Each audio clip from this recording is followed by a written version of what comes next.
শুভ সকাল বন্ধুরা। আজকে সকাল সকাল চলে গেছিলাম স্কুলে, কারণ আজকে স্কুলে রেজাল্ট দেওয়ার ছিল, তার জন্য প্যারেন্টস টিচার মিটিং ছিল। ওই জন্য স্কুলে চলে গেছি আমি আর ছোটু। আর স্কুলে তো প্রচুর ভিড়। আর এই যে আমরা দুজনে এখন রুমে বসে আছি, ম্যামের সঙ্গে কথা বলবো। ম্যাম অন্যজনদের সঙ্গে কথা বলছে। আর সব একদম চুপচাপ, কারণ সব ভয়ে ভয়ে থাকে কেমন ম্যাম কি বলবে না বলবে। যাই হোক, আমার ছোটুর নামে তেমন ম্যাম কিছুই খারাপ কিছু বলেনি। ম্যাম খুবই ভালো, আর আমাদের ম্যামগুলো দারুণ ভালো। আর এই যে আমাদের ঘন্টু এসছিল, কারণ ওর মা এসছিল যেহেতু মানিককে নিয়ে, মানিকের ক্লাসে ছিল, আর ঘন্টুকে নিয়ে আমি বসেছিলাম। আমার কথা বলা হয়ে গেছে। আর এদিকে জুস দিচ্ছিল সবাইকে, আর ঘন্টু দেখো জুস খাচ্ছে আর আমার গায়ে ফেলছে।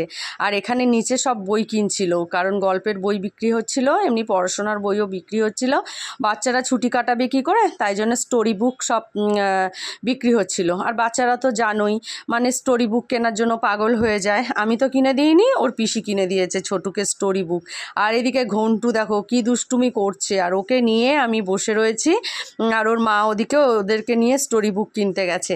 তা যাই হোক দেখো, আর ঘন্টুকে লাস্ট আমি একটা মোবাইল চালিয়ে দিয়ে আর বসিয়ে রেখে দিয়েছি। আর স্কুলের ভেতরে দেখো আমাদের স্কুল কত জায়গা থেকে কত সুন্দর খেলা করে কত প্রাইজ পেয়েছে, সেটাই তোমাদের সঙ্গে একটু শেয়ার করে নিলাম। আর সবাইকে জুস দিচ্ছিল। আর তারপরে আমরা বাড়ি চলে আসলাম। তারপরে এবার রান্নাবান্না শুরু করে দেবো। টাটা।